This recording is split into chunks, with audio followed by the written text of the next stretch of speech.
Let me tell you something unbelievable. Right now, wherever you are, look at the water bottle next to you, or the glass of water in front of you. That water inside it has a story far older than you can imagine. There's a very real chance that the water you're about to drink is older than the Earth itself. It sounds impossible, almost like science fiction, but it's actually science fact. The Earth is about 4.5 billion years old. But the water we drink today didn't originate here. Parts of this water existed long before our planet formed, even before the sun was born. This water has been traveling through space for billions of years, surviving explosions of stars, drifting through cosmic clouds, and somehow, against all odds, it ended up here, inside your bottle.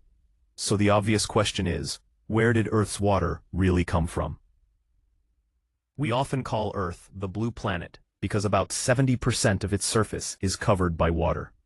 When we hear that number, it feels comforting, like water is endless, and will never run out.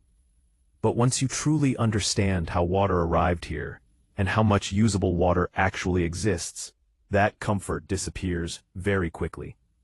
To understand this, we need to go all the way back to the beginning of the universe. Water is made of 2 hydrogen atoms and 1 oxygen atom. After the Big Bang, the universe was filled with enormous amounts of hydrogen. Hydrogen is the most abundant element in existence. But oxygen is different. Oxygen isn't created easily. It's formed deep inside stars, under extreme temperatures and unimaginable pressure. Inside stars, hydrogen atoms fuse into helium, and over time, through a process called stellar nucleosynthesis, heavier elements like oxygen are created. When massive stars reach the end of their life, they explode in colossal events called supernovae, scattering these elements across space.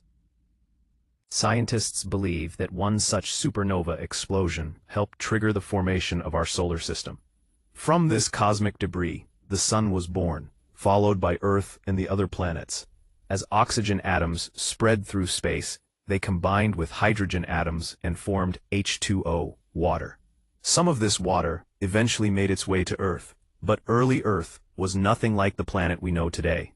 It was a violent, molten world covered in lava oceans and constant volcanic eruptions. Any water that arrived back then instantly turned into vapor and escaped into space. Almost all of it was lost.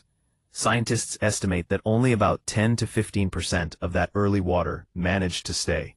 So how did Earth manage to keep the water it has today? The answer lies in the atmosphere. Earth's atmosphere was formed mainly from gases released by volcanoes.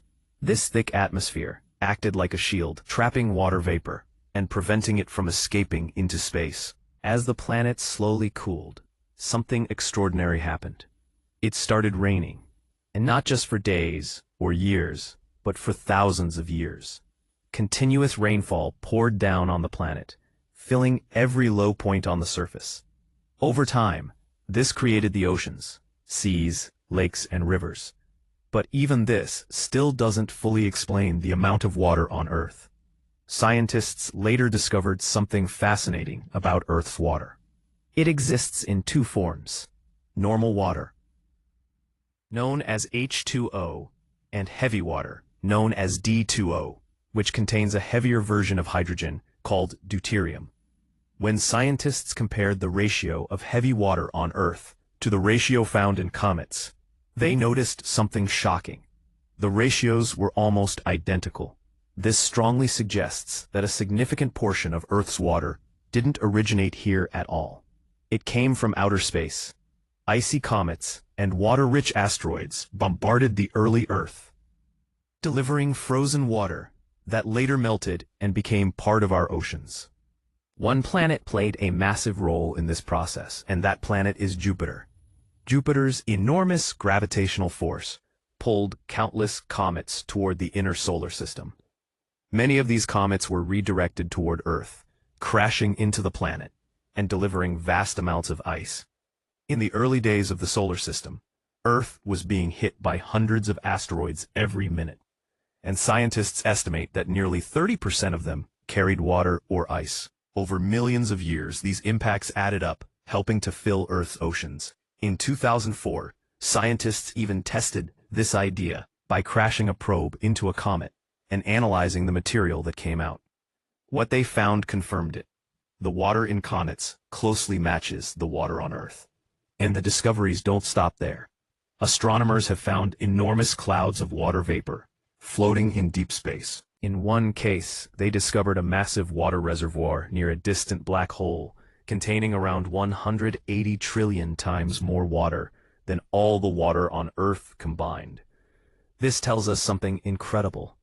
Water existed in the universe more than 12 billion years ago, long before Earth ever formed.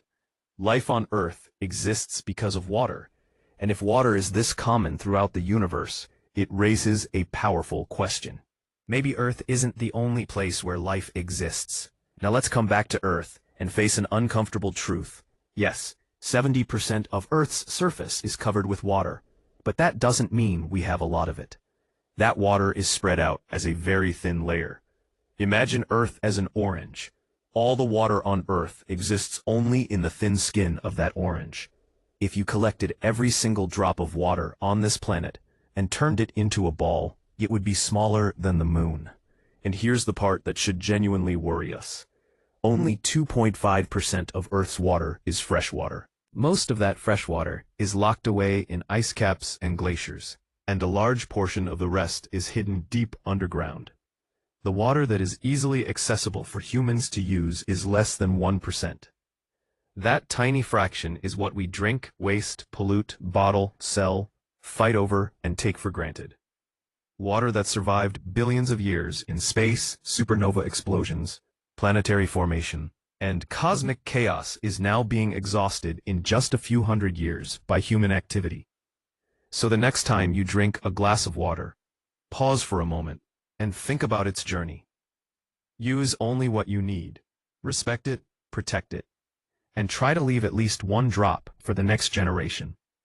Because that water has given us life, and saving it is the least we can do. Think, save water.